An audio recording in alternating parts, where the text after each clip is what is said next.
Assalamualaikum warahmatullahi wabarakatuh. Selamat pagi. Perkenalkan, nama saya Yurianto dari BPSDM Provinsi DKI Jakarta. Pada pertemuan yang sangat menyejukkan ini dan menyenangkan, saya akan mendiskusikan tentang cara penyampaian, tepatnya strategi cara penyampaian mata pelatihan membangun tim efektif. Saya ulangi lagi, membangun tim efektif.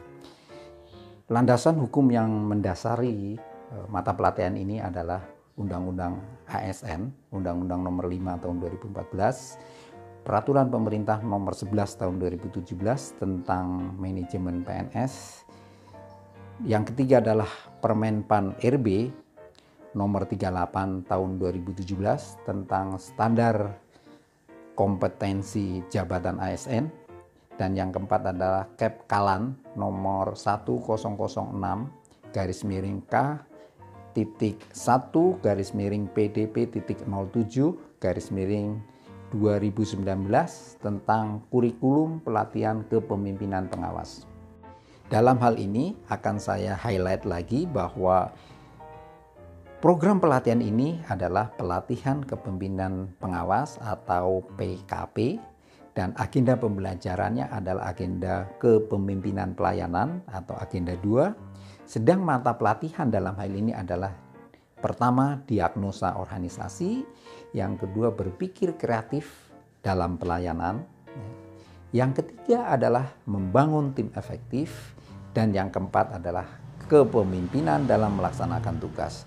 Dalam hal ini saya akan menyampaikan sebagaimana saya sebutkan di depan bahwa yang akan didiskusikan adalah strategi penyampaian materi mata pelatihan membangun tim efektif. Mata pelatihan membangun tim efektif, di mana ini adalah salah satu mata pelatihan dalam agenda 2. Deskripsinya mata pelatihan membangun tim efektif adalah bahwa mata pelatihan ini membekali peserta PKP dengan kemampuan membangun tim kerja efektif di lingkungan unit kerja, membangun tim dengan cara partisipatif, yang selanjutnya adalah membangun tujuan pelaksanaan kegiatan pelayanan publik, menyusun bisnis proses melalui mereview, mensintesiskan, mendiskusikan tentang pemahaman awal terkait manajemen tim efektif, dan menumbuhkan tim kerja yang partisipatif dan efektif. Pembelajaran ini dilakukan melalui pembelajaran teknik yang komunikatif, dilakukan bisa dengan ceramah, diskusi, contoh-contoh aktual, dan strategi penerapan substansi pembelajaran dalam dunia kerja sebagai sebuah proses yang dilakukan untuk meningkatkan kualitas pelayanan publik. Dan selain itu, mata pelatihan ini juga bisa disampaikan melalui studi kasus, bahasan-bahasan kelompok, fokus group discussion, ada menonton film pendek atau video dalam kaitannya dengan bagaimana pengelolaan tim yang efektif.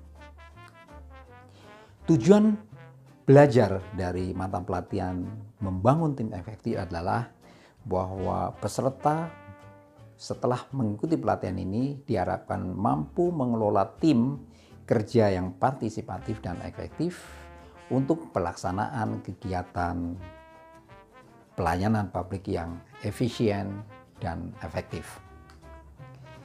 Apakah indikator yang harus dicapai dalam mata pelatihan membangun tim efektif ini? Ada 4 indikator. Yang pertama adalah mereview hasil ceramah tim efektif dalam pelayanan. Yang kedua adalah mengembangkan tim efektif, mengembangkan tim efektif. Yang ketiga adalah menguraikan karakteristik tim kerja yang efektif. Dan yang terakhir, yang keempat adalah menumbuh kembangkan tim kerja yang efektif. Itu yang saya sampaikan adalah deskripsi indikator hasil berdasarkan dan tujuan mata pelatihan ini. Namun bagaimana cara menyampaikan, strategi apa yang dilakukan?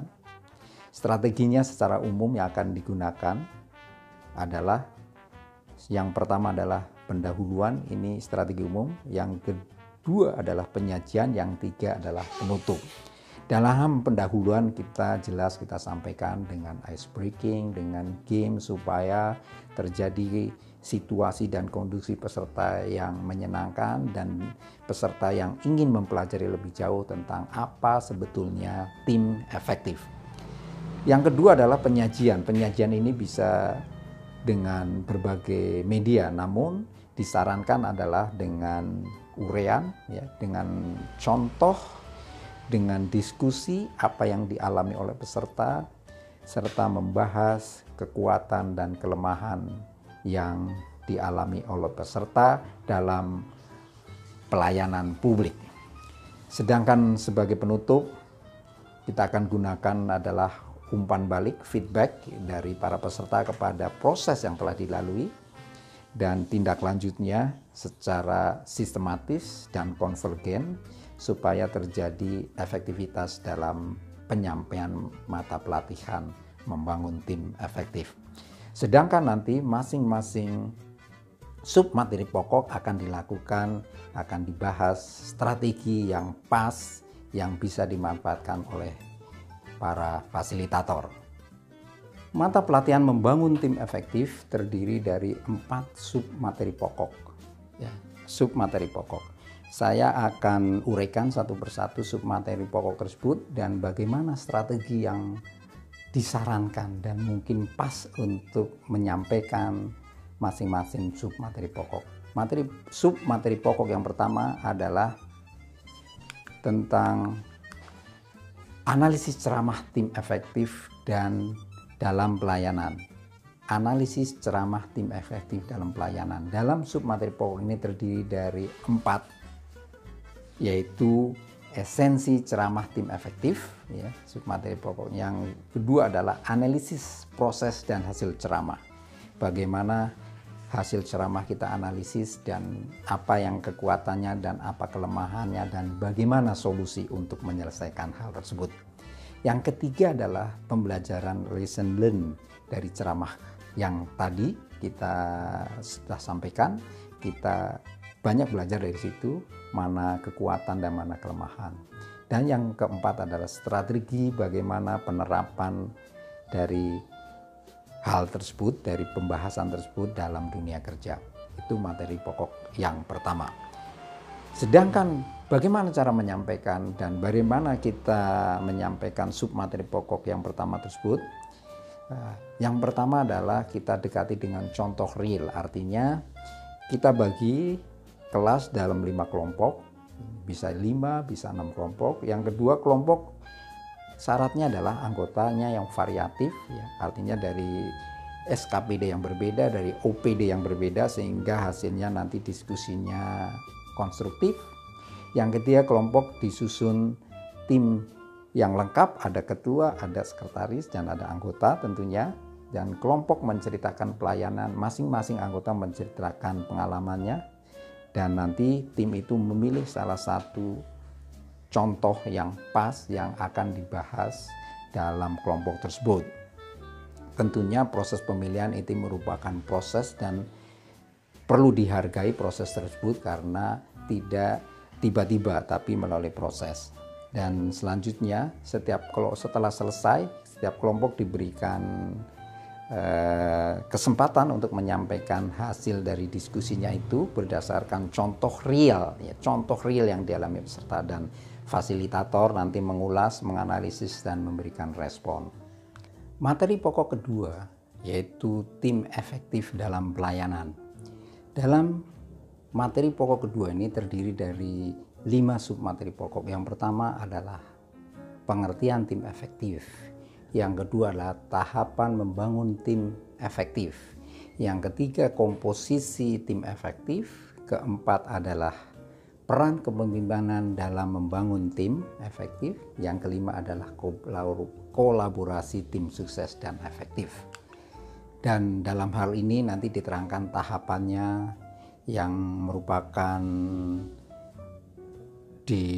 merupakan hasil dari temuan Bruce and Tuckman, ya. Ada tahapan forming, ada tahapan storming, ada tahapan norming, dan tahapan performing. Nanti akan diuraikan dalam pembahasan.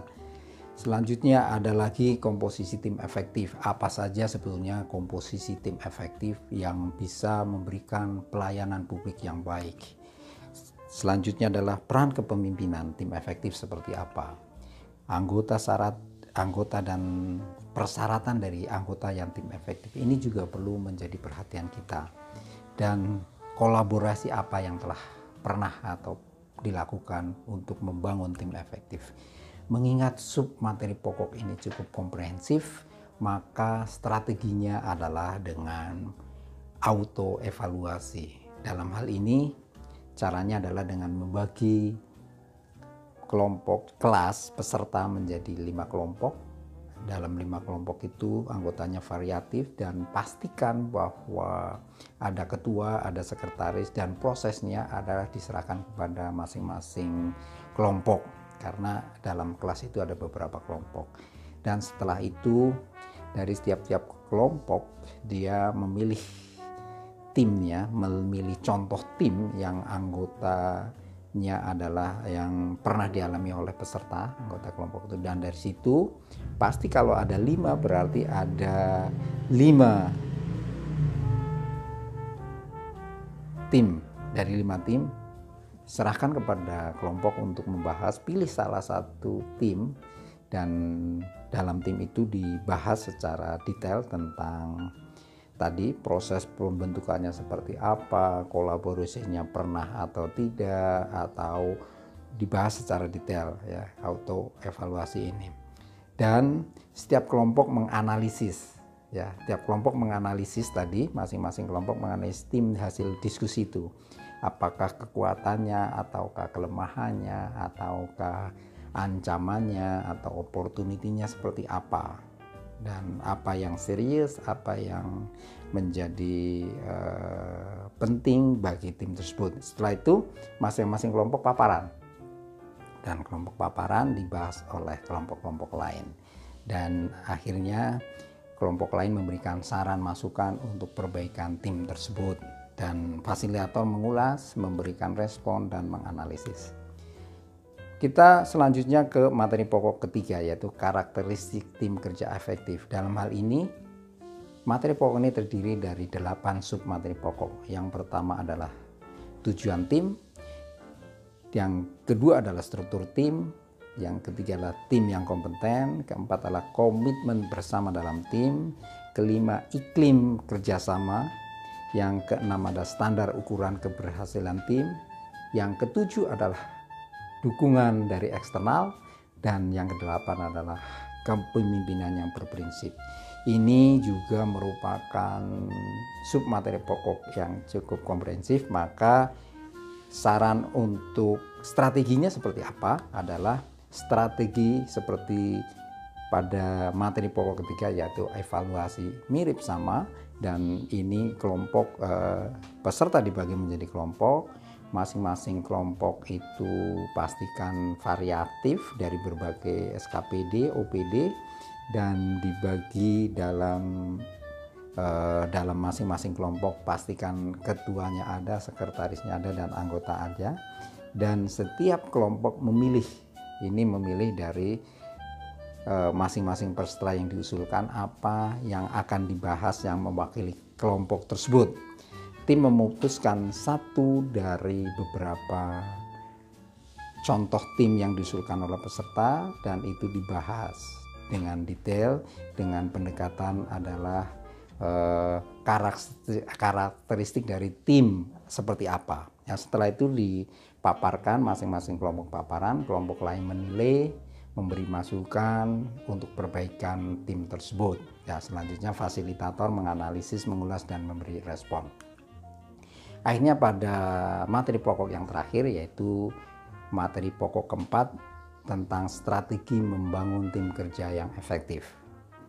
Dalam materi pokok ini terdiri dari 7 sub materi pokok, yaitu strategi menyusun tujuan tim, strategi menyusun struktur tim, strategi mewujudkan tim kompeten, yang keempat strategi meningkatkan komitmen mutu, yang kelima strategi membangun kerjasama kondusif, Yang keenam, strategi meningkatkan standar keberhasilan.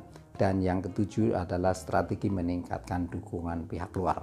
Nah, bagaimana cara menyampaikan pokok materi ini? Materi pokok yang keempat ini didekati, dalam hal ini didekati dengan strategi vlog. Jadi membuat vlog, ya, membuat video, dan video ini nanti dipaparkan kepada para kelompok, dan kelompok memberi masukan, memberi saran untuk perbaikan kelompok lain. Ini pastinya adalah dituntut para peserta untuk kreatif, inovatif, untuk menyempurnakan suatu pelayanan publik, ya, menyampaikan suatu ide inovasi pelayanan publik yang applicable, ya. Jadi masing-masing kelompok dibagi, dan masing-masing kelompok nanti menyusun salah satu pelayanan publik yang applicable, solutif, ya. Ini untuk materi pokok yang keempat dengan pendekatan vlog. Akhirnya kita di ujung pertemuan, dan saya menyampaikan saudara akan menjadi kontributor sebuah tim pelayanan publik yang tangguh, solid, responsif, dan solutif. Assalamualaikum warahmatullahi wabarakatuh.